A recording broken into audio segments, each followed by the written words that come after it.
The galaxy had known peace for 900 years. It was a silence so deep that even the oldest star systems had forgotten the taste of war.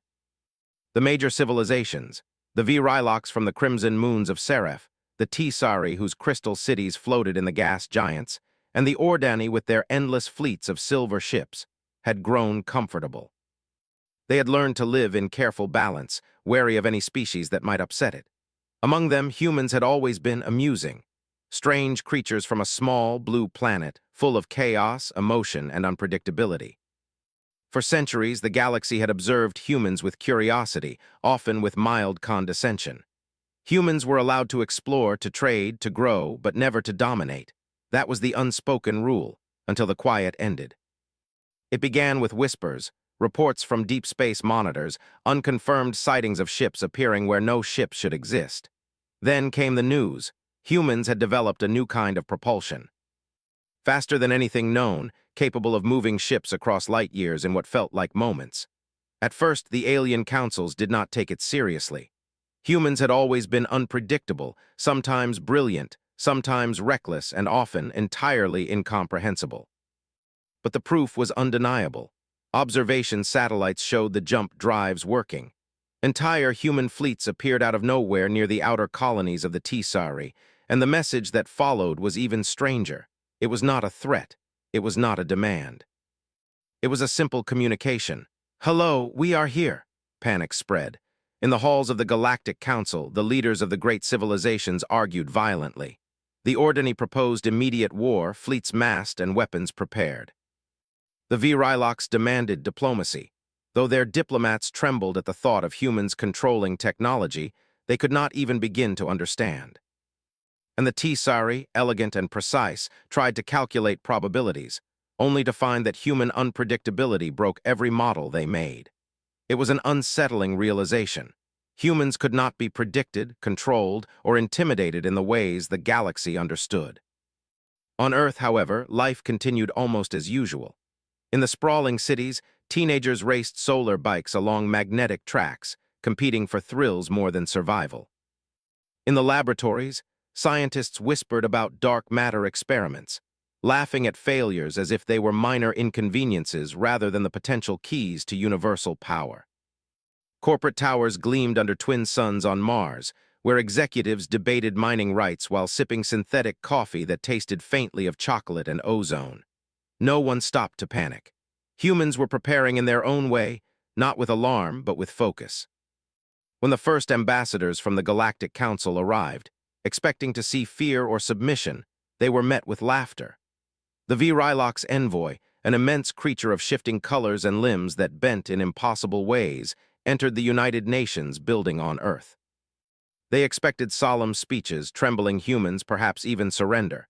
Instead, a human diplomat smiled warmly and said, "Welcome, please take a seat. Can I offer you a cup of coffee?" The envoy blinked, if blinking was possible for a Virilox.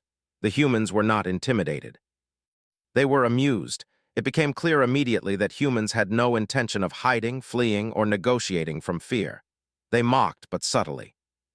When the Tisari sent a message warning Earth to stand down, humans replied with a casual joke about the view of the galaxy from Earth's orbit, even inviting them to visit for tea. This was not arrogance. It was confidence, rooted in something the galaxy had long ignored: human ingenuity. Humans had survived impossible odds, from plagues to wars, from natural disasters to cosmic accidents.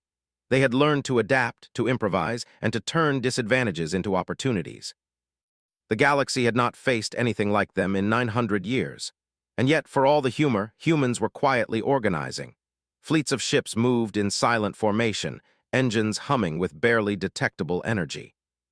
Hidden bases were prepared on distant moons, asteroids reshaped into mobile command centers, and satellites armed with technology that could disable entire fleets without a single shot fired. Humans were preparing in a way no alien mind could imagine. It was not a show of brute force. It was a show of cleverness, unpredictability, and cunning. The first move came quietly. A Tisari fleet approached the outer colonies near Jupiter. Sensors lit up across Earth's control networks, alarms sounding in empty rooms, yet not a human panicked. Instead, scientists and military officers worked side by side, discussing plans like engineers building a bridge. When the Tisari fleet demanded compliance, the humans sent a single message. "We see you. Come closer. You might enjoy the view." The aliens were confused. They had expected fear, obedience, or at least hesitation. Instead, humans were calm, almost playful. And when the first strike came, it was met not with conventional defense, but with traps so elaborate that entire alien formations were rendered useless before they even realized they were under attack. Mines disguised as asteroids, energy nets appearing in space as if by magic, and decoys so convincing that the enemy could not distinguish them from real fleets. Human humor, creativity, and boldness became weapons in themselves. Even on the home front, humans were preparing in ways subtle and cunning. Cities adapted to possible occupation, though no one spoke of it openly. People practiced evacuation drills that felt like games, children learning strategies that could later save lives. Scientists worked in shifts, developing algorithms that could predict alien tactics, but with a twist. The predictions were only partially accurate, designed to mislead the enemy while guiding humans to victory. Every action humans took was layered with purpose, yet cloaked in ordinary behavior. To the galaxy, it seemed as if humanity was oblivious, but in truth, humans were always 2 steps ahead. Meanwhile, across the stars, the alien civilizations began to panic. Their fleets were sophisticated, their strategies complex, yet humans moved with an elegance they could not comprehend. A small team of Earth engineers had figured out a way to disable Tisari warp drives temporarily, while another team intercepted Ordeni communications, replacing their commands with loops that confused entire squadrons. The humans were mocking, but not recklessly.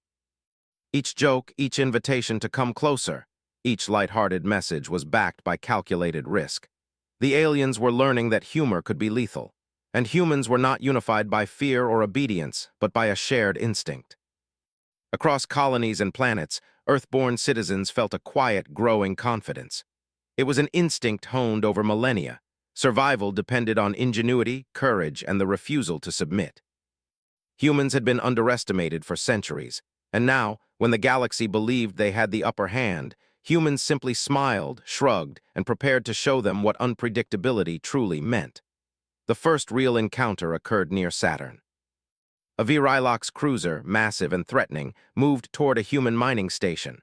Sensors picked up dozens of human ships, small and nimble, weaving through the asteroid belts with impossible speed. The humans made no initial attack. Instead, they broadcasted a message. "We have coffee, you want some?" The Virilox commander hesitated. They had expected panic, resistance, or surrender. They had not expected mockery, and in that hesitation, humans struck.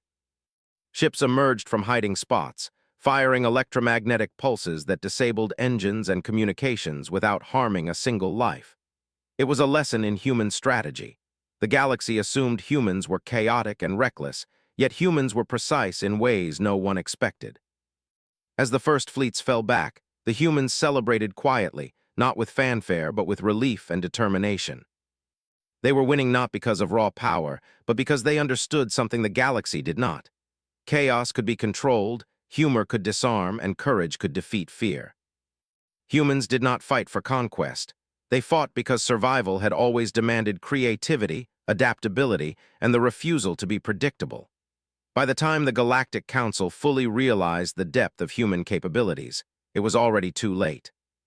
The humans had established hidden positions across key star systems, created contingency plans for every imaginable scenario, and learned enough about alien psychology to manipulate, mislead, and outmaneuver them.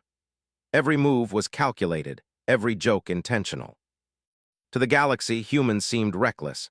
To humans, they were simply playing the game their way, one they had practiced for centuries without ever being noticed. Yet, despite their preparation, humans were still human. They laughed, argued, and celebrated small victories. In the midst of strategy meetings and fleet formations, they still played games, told stories, and shared meals.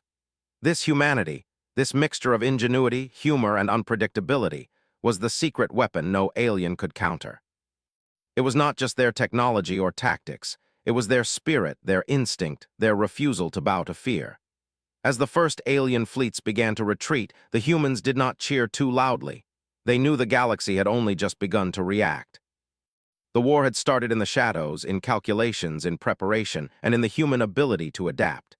And as humans returned to their daily lives, children playing in fields, scientists experimenting, citizens laughing, they were ready. Not just ready to survive, but ready to astonish the galaxy. And so the first act ended. 900 years of peace had shattered, and the galaxy had declared war, but humans did not fear it. They mocked it. They laughed at it. And in their laughter, they prepared to turn what the galaxy assumed was chaos into an unstoppable force. The first alien strike was approaching Earth. Human orbital defenses appeared empty, almost inviting. And yet every human commander knew the truth. The real weapons were not in the fleets, but in the minds, hearts, and audacity of their people. The humans were ready, the galaxy was unprepared, and the game had only just begun. The galaxy had declared war, but humans barely noticed. On Earth, life seemed ordinary. Children ran across parks, shouting and laughing as drones followed them in gentle arcs. Scientists argued over theoretical models of dark matter, occasionally pausing to sip thick, aromatic coffee. Spaceports buzzed with routine travel, cargo ships heading for Mars, Venus, and the outer colonies, none of which seemed aware that war had already begun. Yet behind this calm, humans were already moving. The first alien fleets had underestimated them. The viewership had tried intimidation, the Scifi had demanded compliance, and the Orcs had sent massive patrols toward the human colonies. Every one of them had been mocked, diverted, or neutralized in ways that no alien mind could predict. Humans had not relied on sheer firepower. They relied on ingenuity, improvisation, and the ability to turn the galaxy's expectations upside down. The first act of real counteroffense came quietly. Near the asteroid belt of Saturn, a Scifi warship hovered, massive and gleaming with deadly energy weapons. It expected to intimidate, to scout, to assert control. Instead, it found nothing but silence. Humans had left no obvious defenses. Then, almost playfully, the first attacks began. Tiny drones, smaller than any human could see without sensors, swarmed the warship. They were not armed with lasers or missiles. They were programmed to jam navigation systems, short-circuit communications, and mimic holographic duplicates of the ship itself. The Scifi crew, experienced in war, panicked as their own vessel appeared to multiply endlessly around them. "Where are they?" The commander hissed through the translation filter, but the system had no answer. Every signal was scrambled, every sensor tricked. And then the humans spoke, not in anger but in amusement, a simple message flashing across the warship's screens. "Looking for us? We're right here." The Scifi had been outsmarted. Their entire fleet had been lured into a trap. Within minutes, the ship was immobilized, drifting among false duplicates, powerless and humiliated. The humans did not fire a single destructive shot. They did not need to. Strategy and cunning had won before violence was required. The galaxy had assumed humans were reckless, chaotic, and unprepared. It had been wrong. Meanwhile, across human colonies on Mars, Titan, and the outer moons, engineers and strategists worked together in silent coordination. Each colony acted independently, yet their actions complemented one another perfectly. Orcs fleets attempting to blockade Jupiter's colonies found themselves caught in complex patterns of electromagnetic interference. Ships they thought were human defenses turned out to be illusions. Communications loops created by human hackers made entire squadrons fire at nothing, chasing shadows in space. Humans celebrated quietly. No one was reckless, but the victories brought a surge of confidence. It was not arrogance, it was instinct. They had survived countless disasters on Earth and beyond. This was no different, except now the stakes were cosmic, and humans thrived under such stakes. On Earth, a council of human commanders gathered in a facility buried beneath the Rockies. Unlike the alien leaders, they did not shout or argue. They laughed, debated small points, and then moved on.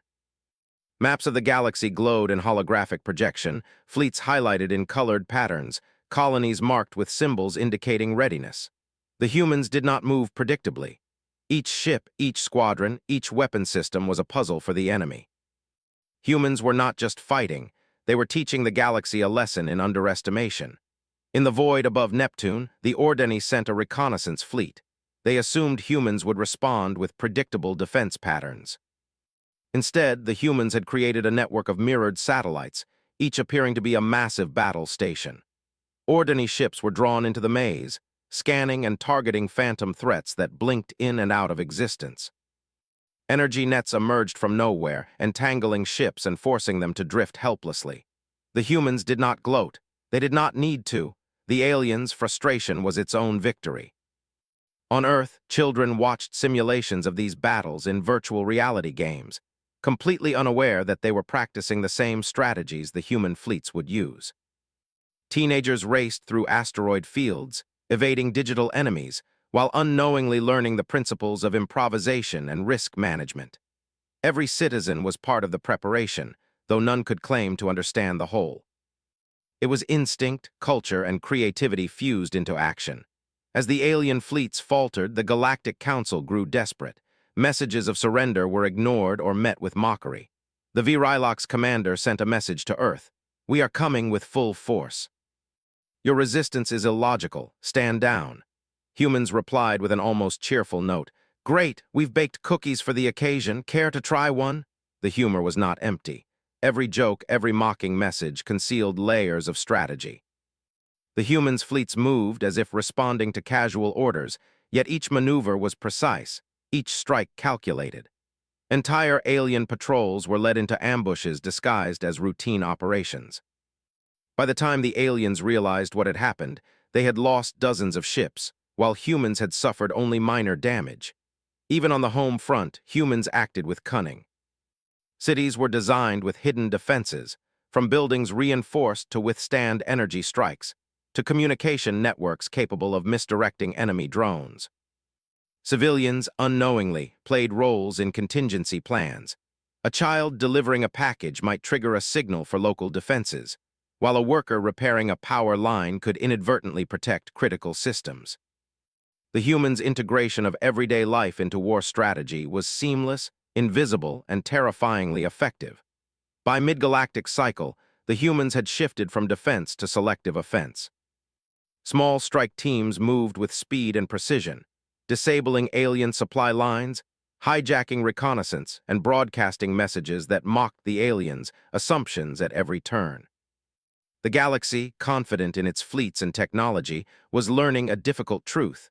Humans were not just surviving, they were controlling the flow of battle without anyone realizing it. On Titan, a young human strategist smiled as she watched a Sci-fi fleet drift helplessly among holographic decoys. "They think they understand war," she said to her assistant. "They don't. And they never will." The assistant nodded, typing commands to redirect energy pulses toward the enemy. They were calm, collected, almost playful. This was human nature at its peak. Audacity, ingenuity, and humor combined with lethal efficiency. Not all humans were warriors. Scientists on Europa manipulated gravity fields to subtly redirect alien ships. Engineers on Mars programmed asteroid belts to act as mobile barriers. Civilians sent encrypted messages that misled enemy intelligence. Every human action, whether deliberate or instinctive, contributed to a larger pattern. The galaxy's mistake had been simple. It assumed humans were singular, predictable, and controllable. The humans were none of these things. Even the aliens themselves began to marvel, though they would not admit it aloud. The Viewership's commander muttered through a translator, "These humans, they do not fight like anyone else." The Sci-fi, elegant and disciplined, calculated probabilities for days only to find them disrupted by human unpredictability. The Ordinary, proud of their centuries of warfare, began to question their own assumptions. And humans continued to mock, not cruelly, but with the subtle confidence of a species that had survived impossible odds and now thrived in a challenge far beyond what anyone else could manage. In the midst of all this, humans maintained their humor. Messages were playful, sometimes absurd, and often terrifyingly clever. "We've set up a surprise party for your fleet," read one broadcast to an alien admiral, accompanied by coordinates that led to an ambush. "Please RSVP." "We have tea." The galaxy's leaders could not understand this behavior. It was reckless, chaotic, and illogical, yet it worked. Every human joke concealed layers of strategy, every mockery was backed by preparation, and every seemingly random act contributed to a larger pattern the aliens could not perceive. By the end of this cycle, humans had achieved more than survival. They had humiliated the alien fleets repeatedly. The first waves of attacks had failed completely. Entire squadrons of the Virilox, Tsari, and Ordeni had been immobilized, misdirected, or rendered useless by human strategy. Not a single alien leader had anticipated the level of cunning, creativity, and audacity the humans possessed. Yet humans remained calm. The victories were celebrated quietly, with small gatherings, laughter, and meals shared among friends and colleagues. They did not gloat in arrogance. They understood that the war was far from over. Their strength was not in overwhelming power, but in unpredictability, adaptability, and the refusal to be understood by any alien mind. And so, the humans continued. They pushed forward with subtle strikes, clever maneuvers, and strategic mockery. The galaxy had declared war, expecting chaos and submission. Humans delivered the opposite: laughter, cunning, and astonishing victories that no one had predicted. They were playing a game that only humans could understand, and every move left the alien civilizations bewildered and frustrated. The galaxy's leaders realized, slowly and painfully, that they were facing a species unlike any other. Humans did not obey the rules of war. They did not follow logic as the aliens defined it. They adapted, improvised, and laughed in the face of danger. And as humans prepared for the next phase of the conflict, the galaxy could only watch, helpless and astonished, as the audacity of Earth-born beings reshaped the nature of the war. The humans knew one thing clearly: the first battle was only the beginning. Their fleets were ready, their strategies refined, and their resolve unshakable. The galaxy had declared war, expecting an easy conquest.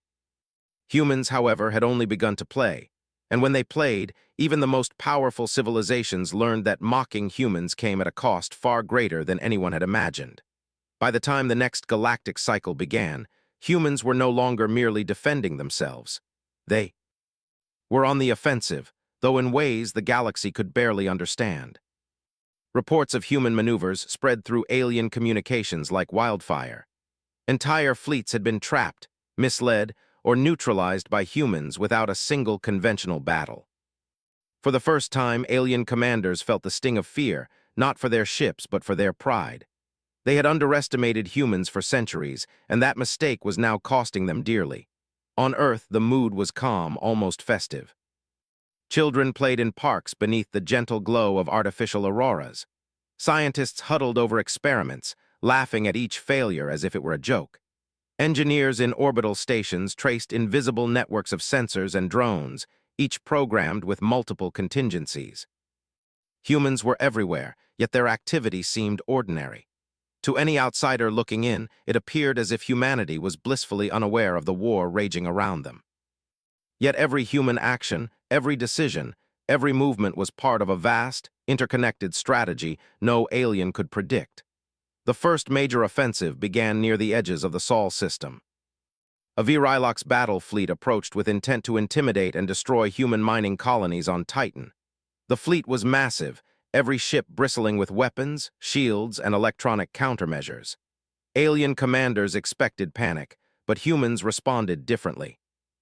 The colonies were quiet, unassuming, and seemingly defenseless. Then, suddenly, the entire asteroid belt came alive. Asteroids moved as if guided by invisible hands. Electromagnetic pulses made the fleet's navigation systems falter. Holographic projections created the illusion of multiple human fleets converging from every direction. The Virilox ships fired blindly, energy beams smashing harmlessly into phantom duplicates. One by one, ships were ensnared in invisible traps, engines frozen, communications jammed. The humans had not fired a single destructive shot. They had only used ingenuity and precise timing to neutralize an entire armada. Above the chaos, a human commander in orbit around Saturn sipped coffee, glancing at the projections of trapped alien ships. "It's like fishing," she said to her assistant. "They chase the bait and we just wait." Her assistant smiled, redirecting a swarm of drones that now controlled the positions of the asteroids. Humans laughed quietly, enjoying the elegance of the plan. It was not cruelty. It was mastery, a reminder that humans thrived in challenges others could not even imagine. Meanwhile, across the outer colonies, other humans executed similarly audacious strategies. On Europa, engineers had created energy nets that could capture entire fleets. These nets were disguised as floating ice fields, appearing harmless to sensors. When ordinary ships attempted to scout or attack, they found themselves tangled, immobile, and confused. Every maneuver humans made was calculated, yet it looked casual, almost playful. The aliens could not understand how a species with comparatively primitive weapons could outsmart them at every turn. Even the daily lives of humans played into the strategy. Civilians moved through cities unaware that they were part of contingency networks. A delivery drone passing through a street triggered a sensor to recalibrate orbital defenses. Children playing in fields inadvertently blocked a path for enemy drones, guiding them into traps. Humans had integrated war into ordinary life so seamlessly that it was almost invisible, making their ingenuity even more astonishing. The aliens, growing desperate, began to escalate. They sent combined fleets, viewership, Sci-fi, and ordinary forces converging near the Sol system. Their goal was simple: crush the humans before they could expand further. Yet even this display of overwhelming power failed to intimidate Earth's inhabitants. Humans analyzed the fleets, noted weaknesses, and began their own counteroffensive with characteristic audacity. A human strike team approached the combined fleet, not with heavy weapons, but with deception.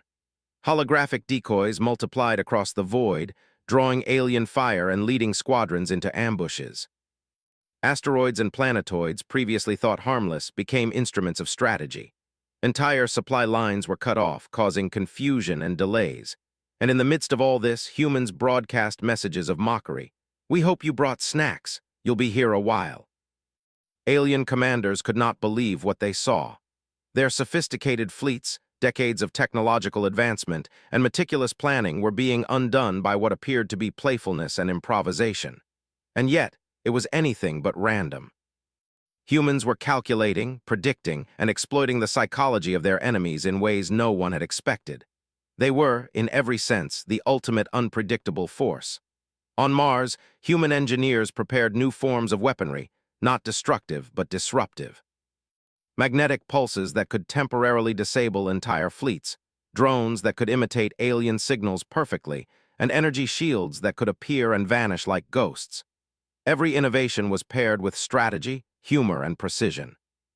Humans were not simply fighting, they were redefining the rules of engagement. The first encounter of this offensive was decisive. A Sci-fi flagship attempting to blockade Jupiter found itself surrounded by human deception.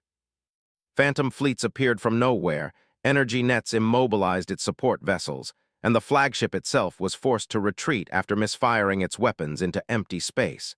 To the humans, it was routine.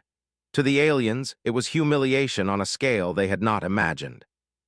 As the humans expanded their operations, the galaxy began to notice something extraordinary. Reports came from every system: alien fleets defeated without conventional combat, entire squadrons immobilized by human ingenuity, and messages mocking alien assumptions. Humankind's reputation shifted rapidly, from curiosity to fear, from amusement to awe. The galaxy realized that it had been wrong for centuries to underestimate this species. Even within Earth's command centers, humans were modest. Victory was not celebrated with fanfare, but with quiet satisfaction. Scientists and strategists continued their work, children played, and cities thrived. Every human, knowingly or not, was contributing to a vast, coordinated effort that the aliens could not perceive.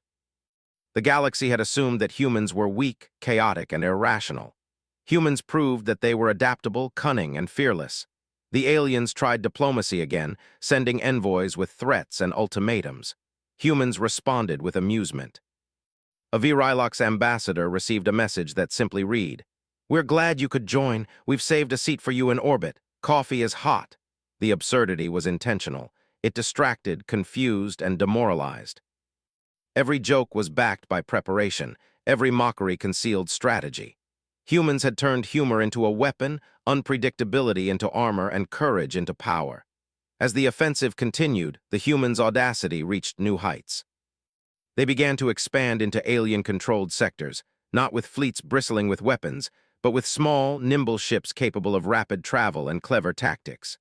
Supply lines were disrupted, fleets immobilized, and alien morale crumbled. The humans did not seek conquest. They sought survival, innovation, and the thrill of testing limits that the galaxy assumed existed. Even alien leaders began to recognize the pattern. The Tsari, who valued logic and discipline above all, calculated probabilities and found them broken. The Ordeni, masters of military strategy, found their assumptions manipulated at every turn. The Virilox, once confident in their fleets, retreated repeatedly under human deception. And humans, quietly observing, smiled. They did not need to crush the galaxy with force. They only needed to outthink it, to improvise, and to exploit what the galaxy could not predict. In the outer colonies, humans continued to surprise the aliens. An Ordeni cruiser attempting to blockade Saturn found itself trapped in a simulated asteroid field. The illusion was perfect, yet it was harmless. Humans observed from hidden stations, noting every reaction, every miscalculation. Within hours, the cruiser was immobilized and forced to retreat. No humans had fired a shot. The aliens had lost a ship without understanding how. Back on Earth, the human population remained largely unaware of the full scale of the war. Daily life went on. Children played, workers commuted, scientists experimented. Yet every citizen, knowingly or unknowingly, was part of a vast, adaptive network of defense and strategy. Humans had transformed survival into a culture, creativity into a weapon, and audacity into a shield. The galaxy had believed it could intimidate humans with overwhelming power. Humans proved that power without ingenuity was useless.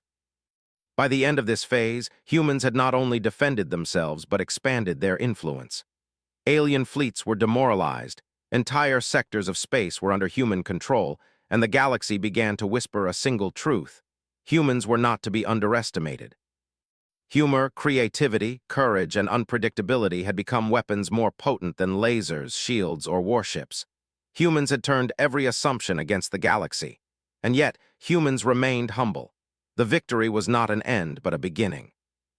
They had proven their ingenuity, demonstrated their adaptability, and exposed the weakness of alien overconfidence. The galaxy had declared war, expecting fear and submission. Humans had delivered astonishment, laughter, and cunning victories at every turn. As they prepared for the next cycle, humans reflected quietly on their achievements. Every strategy, every joke, every improvisation had succeeded because humans were human. They did not follow the predictable rules of war. They invented new rules. They laughed, played, and adapted. They survived where others would have failed. And the galaxy, watching helplessly, began to understand a frightening truth. This species, born on a small, blue planet, had not only survived 900 years of peace, it had learned to thrive in chaos, to mock danger, and to turn the unimaginable into the inevitable. The galaxy had never seen anything like humanity. 900 years of peace had ended, and every civilization now realized that humans were not merely clever. They were unstoppable in ways the stars themselves could not contain. Across the outer colonies, the alien fleets gathered, attempting to unite their power against Earth and its human allies. Virilox, Tsari, and Ordeni commanders, once confident, now exchanged messages filled with tension and disbelief. They had underestimated humans for centuries, and that miscalculation was proving catastrophic.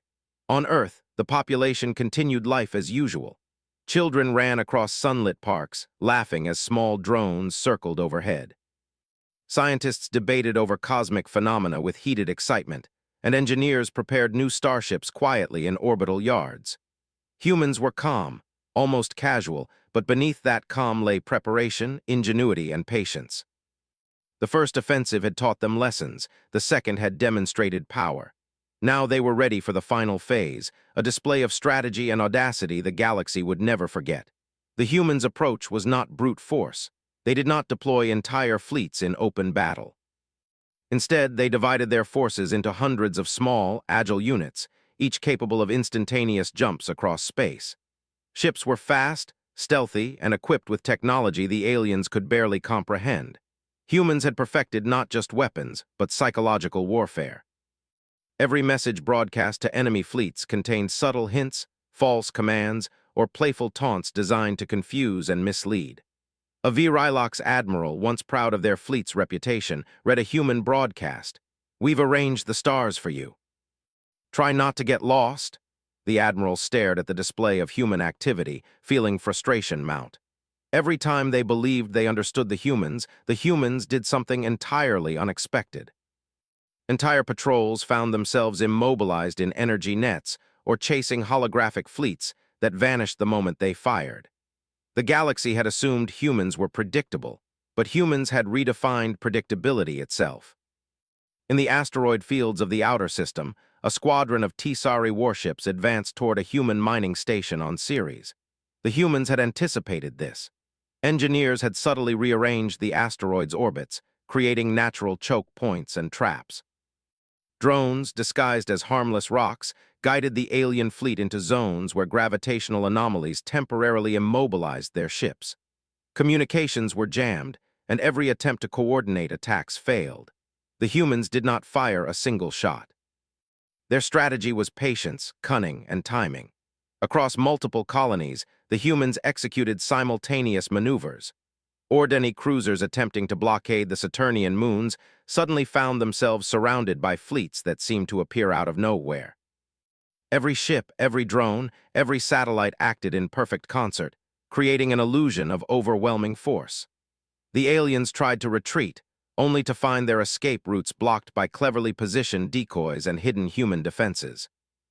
In every encounter, humans dominated without relying on sheer destructive power. Even ordinary civilians played a role in the war effort. In city streets, signals hidden in daily activities triggered defenses in orbit. Farmers tending fields unknowingly sent encrypted messages that guided tactical maneuvers. Children playing games with holo displays were practicing strategies that, while fun, mirrored actual battle patterns. Humans had transformed survival into a cultural instinct. Every citizen contributed to a larger strategy, whether they realized it or not. Human humor remained a key weapon. Across the galaxy, alien fleets received messages that were absurd, playful, and terrifyingly clever. "We hope you brought snacks. You'll be here a while," read one to an Ordinary admiral as their ships were ensnared in a gravity trap. "Nice formation, remind us to take a picture," flashed across a Vrylock's flagship as its ships fired blindly into phantom fleets. Every joke had purpose. Every taunt concealed a strategic maneuver, and every alien mind that tried to understand them failed, frustrated by human unpredictability. On Earth, a human commander watched the galactic map in a quiet operations room. Colors glowed as fleets moved in precise, coordinated patterns. "It's almost too easy," she said, smiling as her assistant adjusted the parameters for the next maneuver. They were not cocky. They were confident, prepared, and patient. They had studied the alien civilizations, anticipated their reactions, and created a web of traps, diversions, and tactical brilliance. Humans had turned audacity into strategy and playfulness into armor. The next major engagement came near the gas giant of Jupiter. A combined fleet of Vryloks, Tsari, and Ordinary warships advanced with one goal: crush humanity before it could expand further. The humans had expected this. They lured the alien fleet into an orbital corridor dotted with massive decoys disguised as energy platforms. Drones emerged from hidden positions, creating the illusion of countless ships. The aliens, confident in their superiority, attacked without caution. The result was disastrous for them. Energy nets immobilized several warships, while holographic fleets lured others into gravitational anomalies. Within hours, the combined fleet had suffered losses the galaxy would remember for centuries. Meanwhile, humans maintained restraint. They did not destroy entire fleets. They disabled, misdirected, and humiliated. Every move was designed to preserve life where possible while demonstrating superiority. It was a philosophy alien commanders could not comprehend. Strength was not in firepower alone, but in ingenuity, unpredictability, and control. Across the galaxy, whispers began. Reports of human victories, clever traps, and audacious strategies spread like wildfire. Alien leaders convened in emergency councils, panicked, and debated their next steps. Could they trust their own intelligence? Could they predict human actions? Every answer they generated failed. Humans were beyond conventional understanding. The final act of this phase unfolded near Saturn's orbit. A Tsari fleet attempted a desperate strike on a human colony. Humans responded with subtle deception. Satellite arrays created phantom signals suggesting reinforcements, while gravitational manipulation delayed alien movement. Drones executed complex maneuvers that misled communications and sensors. The fleet was immobilized, forced into retreat, and broadcast a final human message. "Thanks for visiting. Come again soon." On Earth, people continued their routines. Children played in the sunlight, farmers tended crops, and scientists argued over data points. It was ordinary life, but it was also extraordinary. Every human action, no matter how small, contributed to a network of strategy and preparation that extended across the entire solar system. Humans were simultaneously ordinary and unstoppable. The galaxy had assumed that peace had made them soft, predictable, and controllable. They had been entirely wrong. The alien fleets were demoralized. Pride, arrogance, and centuries of confidence had been shattered. The galaxy had assumed war would be simple, overwhelming power against a small, chaotic species. Humans had shown that ingenuity, courage, and audacity could defeat even the most advanced civilizations. They had turned fear into respect, mockery into strategy, and ordinary life into a weapon of survival. In command centers orbiting Earth, humans planned the next steps with quiet confidence. Not for conquest, but for preparation, for defense, and for the sheer challenge of proving that the galaxy had misjudged them. Every move was deliberate. Every maneuver was precise. Every message, joke, or taunt had layers of purpose. Humans had created a system that no alien mind could decipher. The galaxy, for all its centuries of experience, was outmaneuvered. And yet, humans remained human. They laughed, argued, and celebrated small victories. Engineers tinkered with new inventions, children ran across parks, scientists debated the nature of the universe. Every human action was ordinary, yet every ordinary action contributed to the extraordinary. It was instinct, culture, and courage fused into one. By the end of this cycle, the humans had done the impossible. Entire alien fleets were neutralized, supply lines disrupted, and confidence shattered. Messages mocking the aliens, assumptions spread across star systems.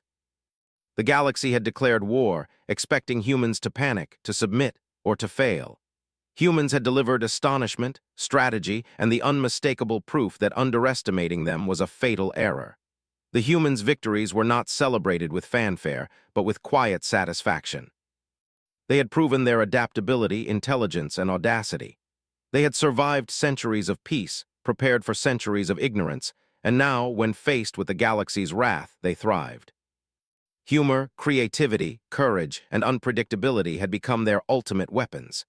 Alien commanders, for the first time, realized that humans could not be measured by power, numbers, or conventional strategy. Humans were a force of nature, shaped by survival, curiosity, and audacity. Every plan made against them failed. Every assumption was challenged. Every act of mockery, playfulness, and cleverness was backed by preparation and strategy. The galaxy, humbled and bewildered, had only one choice: to recognize that humanity was something beyond comparison. 900 years of peace had ended, but humans had used that peace to prepare, to adapt, and to become the ultimate unpredictability in the cosmos. On Earth, children continued to play. Scientists continued to experiment. Engineers continued to innovate. Humans did not seek conquest. They sought life, creativity, and the challenge of testing limits that no one else could understand. And as they looked out across the stars, humans smiled. The galaxy had declared war, expecting fear and chaos. Humans had delivered laughter, ingenuity, and the undeniable truth. No civilization, no matter how powerful, could match the audacity and brilliance of humanity. And so, the first great war of the galaxy ended not in destruction, but in revelation. Humans had survived, humans had thrived, and humans had reminded the universe why the species from a small, blue planet would never be underestimated again. The 900-year peace was over.